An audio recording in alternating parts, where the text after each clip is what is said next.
Hi students, మనం before వీడియోలో algebraic ఎక్స్ప్రెషన్స్లో editions subtractions నేర్చుకున్నాము.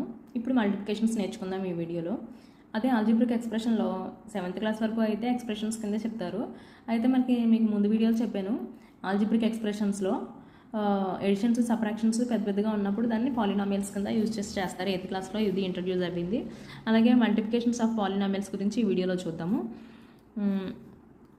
మల్టిప్లికేషన్ ఆఫ్ పాలినామియల్స్ అంటే ఏంటంటే, ఇప్పుడు మనం ఎడిషన్ చేస్తే కనుక సేమ్ సైన్స్ సేమ్ వేరియబుల్స్ ఉన్నట్లన్నింటినీ కూడా మనం వేస్తూ ఉంటాం. ఇక్కడ మనం ఏం చేయాలంటే మల్టిప్లికేషన్స్లో సేమ్ వేరియబుల్స్ ఏదైతే ఉన్నాయో, when same variables are multiplied the laws of exponents are followed.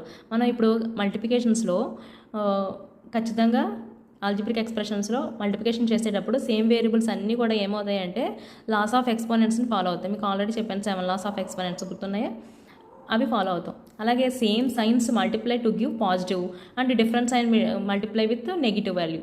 అంటే సేమ్ సైన్స్ ఉంటే కనుక పాజిటివ్ వస్తుంది, డిఫరెంట్ సైన్ ఉంటే కనుక నెగిటివ్ వస్తుంది.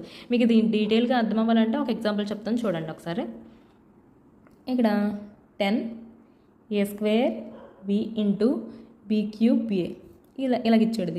దీన్ని మనం ఏం చేయాలంటే సేమ్ వేరియబుల్స్ ఏమేమి ఉన్నాయో ఒక చోట రాసుకున్నాం. చూడండి, ఇక్కడ 10 ఇది కాన్స్టెంట్ ఇంటూ a² ఒకటి ఉంది, a ఒకటి ఉంది. అంటే ఇక్కడ మనకు లాస్ ఆఫ్ ఎక్స్పోనెంట్స్ని యూజ్ చేస్తే a² ఇంటూ a, అంటే సేమ్ వేరియబుల్ పవర్స్ రెండు వేరువేరుగా ఉన్నాయి. దీనికి ఏం ఫాలో అవుతాం, x⁴a into x⁴b is equal to x⁴a plus b. ఇక్కడ a⁴2 ప్లస్ ఇక్కడ ఏం లేదంటే 1 a² plus 1 into b⁴1 plus 3. ఓకేనా?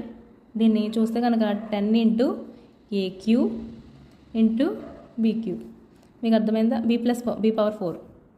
దీన్ని 10 a³ b⁴. ఇది ఆన్సర్ అనమాట. ఓకేనా? ఇంకొక ఎగ్జాంపుల్ చూద్దాం. 8x⁴ y⁴6 into 5xy⁴3. ఇది చూస్తే కనుక సేమ్ వేరియబుల్స్ ఉన్నాయి, అలాగే కాన్స్టెంట్స్ కూడా డిఫరెంట్గా ఉన్నాయి. ఇది మల్టిప్లికేషన్ చేసినవి. ఇది సేమ్ వేరియబుల్లే, పవర్స్ చేంజ్గా ఉన్నాయి. ఇప్పుడు చూడండి, కాన్స్టెంట్స్ అన్నీ ఒక చోట రాద్దాం. 8 into 5 into x⁴m x⁴a into x⁴b x⁴a plus b.